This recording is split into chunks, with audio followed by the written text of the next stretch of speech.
מי זה? והאיש אמר, יופי, ביי. ישר דני חשב, מי זה? מה הוא רוצה? ישר אני החייגתי לאמא ואמרתי, אמא, נראה לי פרצו לנו לבית.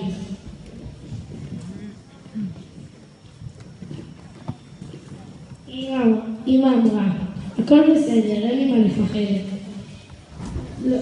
לא, אמא, אני אומר לך, התקשר מישהו ולא ידעתי מי זה. הוא אמר, אמא בבית, אמרתי לא. ואז הוא אמר, יופי, בית, בקול כבד וגבוה. אני מת מפחד, אמרתי. אמא, תחזרי, אני לא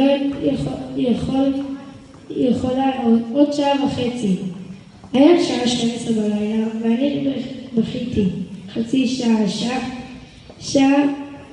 שעה, וכבר השכן בא ופתח את הדלת וצעק, מה קרה? מישהו התקשר ואני לא יודע מי זה. השכן אמר, אל תדאג, אני אשמור עליך, והלך. אני המשכתי לבכות אבל בתוך הלב. ואז דן בא אליי שוב. כשדן אמר שהוא ישמור עליי, אז הוא בא ואמר, הכל בסדר.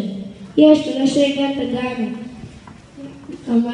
אמר, אני לא יכול להשאיר אותך לבד, אתה יודע. ואני סיפרתי מה שקרה.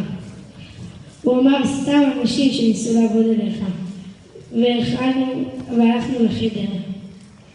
ושנינו לפתע הדלת נפתחה, שמענו צעדים.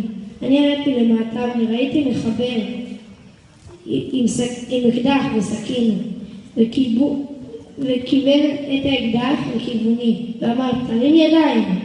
וישר דן קפץ על המחבל, ולקח לו את האקדח ואת הסכין, והציל את חייו של דני.